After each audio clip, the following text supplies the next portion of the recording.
blah, blah, blah. So the title of the show is XXXXXXXXXXXXXXXX. And the whole kind of statement for the show, I'll just start from that. I like redacted the whole statement because really there is no easy way to talk about this work because it's kind of coming from a different place than any work previous to it. As Dennis kind of said, my work has transformed from a lot of information-heavy kind of work to now being a lot more minimal, abstract, like a color palette that's like restricted basically to 3 colors. I guess in terms of my life, I had some surgeries that I had to have that kind of immobilized me. It took me out of the studio for a good 6 months. And then when I got back to the studio, I had a child, which also then took me out of the studio for a good few months. So I started making small gouache paintings that were based on wristband quilts that I had done. And the only wristband quilt in the show is this little one, which I put in. It's a new piece, but it's part of the overall kind of idea for the show. Anyway, I started painting them because I couldn't get in the studio, and then once I got in the studio, I started to make larger, kind of 16 by 20 version. I kind of just was banging those out. So I wasn't just working in these colors, I was working in a bunch of different kind of colorways. For the show, I couldn't really decide for a long time what combination of work I wanted to show, so I decided to stick to this one color scheme and vary each of the different kind of styles that I had explored as I went from, like that one on that wall is kind of the first one, which is pretty like quilt. It's like log house, like going around the edge. And then there are some other kind of similar log housey type pieces that go around the edge. And then I started getting into the spray paint. So that's basically it. The work, like, I hope it just kind of speaks for itself.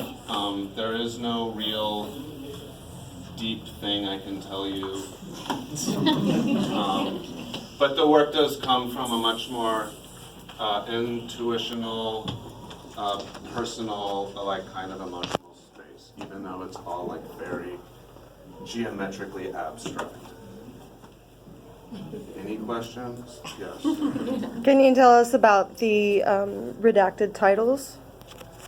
It's basically the same thing. The redacted title is just untitled with X's replacing the titles of the works.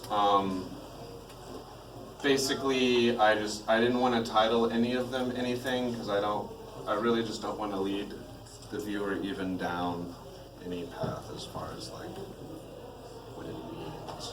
Like any title would be kind of a misdirection, and even untitled is a misdirection, and now I'm like misdirecting people. Yeah. Like I get it. So like none of your business, figure it out. Kind of. I just want like people to like react to them visually without like a word system attached to it. I have trouble talking about it, I have trouble writing about it, especially this work where I wasn't really sure like what was going on. It was like new.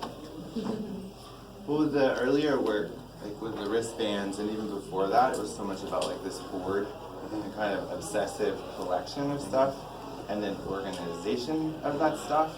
Like in a way, you're doing that still, like with limiting your palette and playing with arrangements of sort of this set group of colors and shapes too, right? I'm like working at a faster pace, at a smaller scale, which is cheaper, and also like I can bang them out. So I'm like now like hoarding finished work instead of like garbage. Not that I didn't always have finished work, but like space is a premium, time's a premium, money is a premium, always. And with the baby, it's like worse, not worse, more important to not. To just be constantly making, putting work out there. Exactly. I need to like be finishing stuff. So like this is not even that big, and this took me like long enough that I'm like, oh, I want to go back to like making, where I can get in the studio and like finish something once a week at least, something like that. You can see a lot more of like the variations. I think it's neat. Like if you look at if you go to my Instagram Instagram which account. is just Chris Cascio, it has everything in chronological order. So if you like go backwards like a year, basically 15 and a half months, you'll see like the little gouache drawings and like progressing into the work, which is helpful, I think, if you care. So again, this is again public, but so was the wristband art the inspiration for the color palette? Not so much, actually. This color palette has been around for like 4 to 5 years. When I first started to like paint the wristbands, I had a studio at Cardozo Fine Art, and they were a little bit bigger, and I started to like kind of paint the like in the same way I was doing the wristbands, as far as like laying the pieces out. Instead of laying pieces, I was actually painting. And I came out with this. It's just a phthalo blue, white, and this is signal red. It's like a fluorescent red. And that was good, and I like tucked it away in my mind. And then did that one that's behind you. And then when I got the idea for the show, I would say I had to paint another like 3 to 4 to just kind of make sure I had all of the different styles covered. And then I made this one for the show. It's like funny to call it large. But it's especially compared to Mr. Curl's. But yes, that's basically that. Does that answer it? Yeah.